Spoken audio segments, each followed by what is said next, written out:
ابھی میں انشاءاللہ آج آپ کی خدمت میں ایک روایت امیر المومنین کی زبانی عرض کروں گا کہ امیر المومنین کے بارے میں اقتصادی پالیسی اہل بیت کے بارے میں کیا تھی، حکومتی پالیسی تینوں ادوار خلافت میں. خود علی علیہ السلام بتاتے ہیں کہ ہمارے بارے میں اقتصادی پالیسی کیا تھی.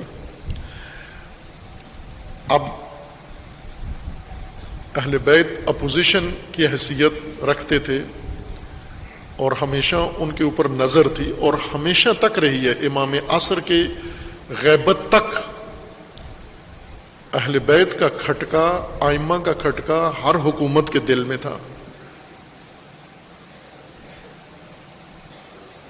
امام خمینی رضوان اللہ تعالی علیہ یہ جو عام طور پر ایک عامیانہ سی بات کرتے ہیں نا، بہت عامیانہ بات، کہ ائمہ میں سے کسی اور نے قیام کیوں نہیں کیا؟ امام حسین نے کیا، باقی کسی امام نے کیوں قیام نہیں کیا، سیاست میں حصہ نہیں لیا اور سیاسی کوئی کام نہیں کیا؟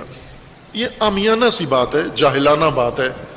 یعنی یہ سوال سے لگتا ہے کہ یہ شخص ابجد سے بھی آشنا نہیں ہے، نہ امامت سے، نہ تاریخ سے، نہ سیرت سے، اس کو کچھ بھی پتہ نہیں ہے. یہ فقط فیس بک پہ رہتا ہے اور اینشنٹ سنتا کہتا ہے، پڑھا نہیں ہے اس نے، ایک صفحہ بھی نہیں پڑھا اس نے.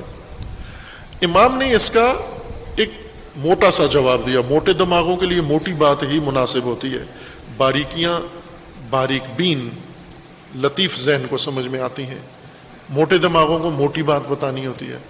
امام نے ایک موٹا سا جواب ان کو دیا ان کے ذہن کے مطابق.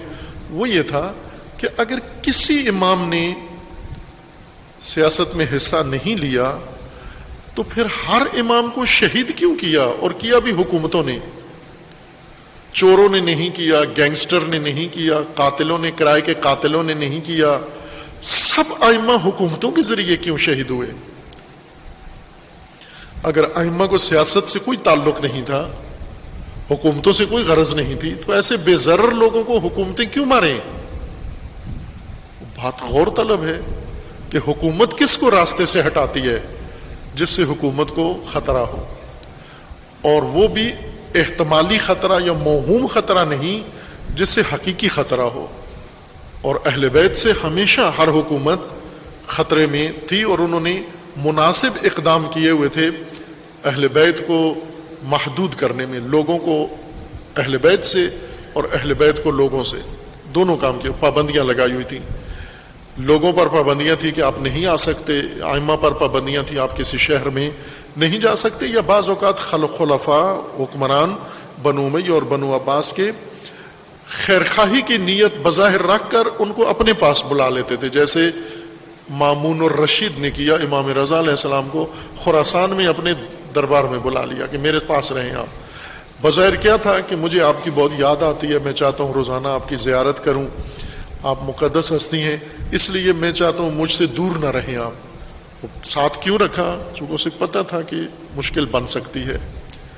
بعضوں نے اس طرح کی حرکات کی، بعضوں نے زندانوں میں ڈالا اور بعضوں نے اور نظر بندیوں میں رکھا. ائمہ آپ توجہ کریں کہ ایک امام خراسان میں ہیں، 2 امام کاظمین میں ہیں، 2 امام سامرہ میں ہیں اور بقی میں ہیں. کچھ یہ قاعدے کے مطابق تو سب کا مزار بقی میں ہونا چاہیے تھا، چونکہ ائمہ کا اصل وطن مدینہ ہے، تو رحلت کے بعد، شہادت کے بعد بقی میں دفن ہونا چاہیے تھا.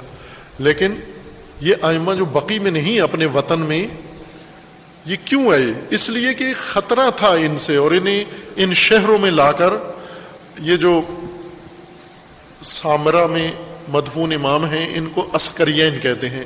امام یازدوم کا لقب ہی عسکری ہے، اور امام تقی علیہ السلام کو بھی کہتے ہیں عسکری ہیں. کیوں کہتے ہیں عسکری؟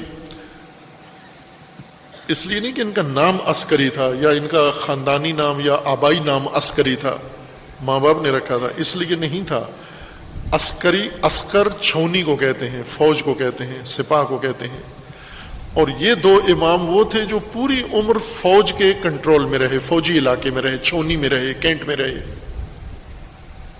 اس لیے عسکری ہیں. ان کو پابند رکھا گیا زیر نظر رکھنے کے لیے.